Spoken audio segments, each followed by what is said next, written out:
We originated in Louisiana. My great-grandfather owned the land, but I never could really get the straight of the story, but he had to leave to prevent being lynched.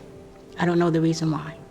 So he took all of his girls and left the boys on the land. But every place that my grandfather moved, we owned land. That was something that was instilled in us as children. Own the land. Be property owners. Because? Because when it was time to pay poll tax, you could vote.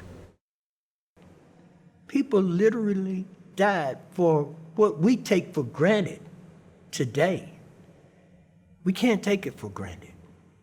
It's something that people shed their blood for. They suffered. They suffered tremendously.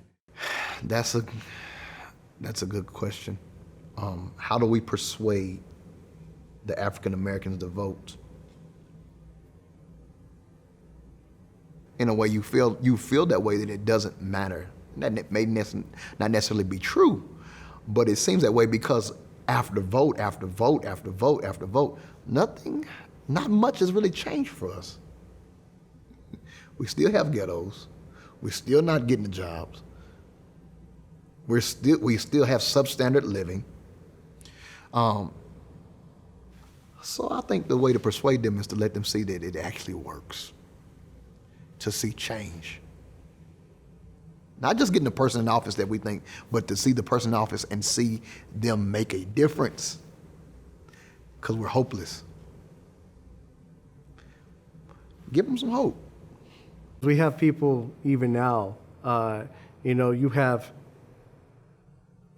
people of all races who don't feel the need to vote within our city. And it's like, we can complain all day.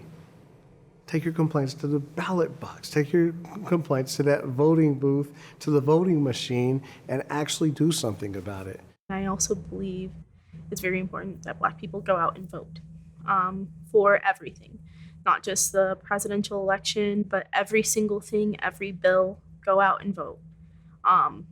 Because if our voices aren't going to be heard, like if we're not putting them out there to be heard, then no one's going to listen. They need to understand that. They need to understand that somebody fought for you to be able to go and turn your ballot in November. Somebody died for you to be counted in your census so that funding could go to your community. But people don't see that. They feel like for so long I've been disenfranchised, nobody's listening to me, nobody cares. But you have to make people care about you. You have to show them that you're a person and that you deserve to be treated as such and that you won't accept anything less than that.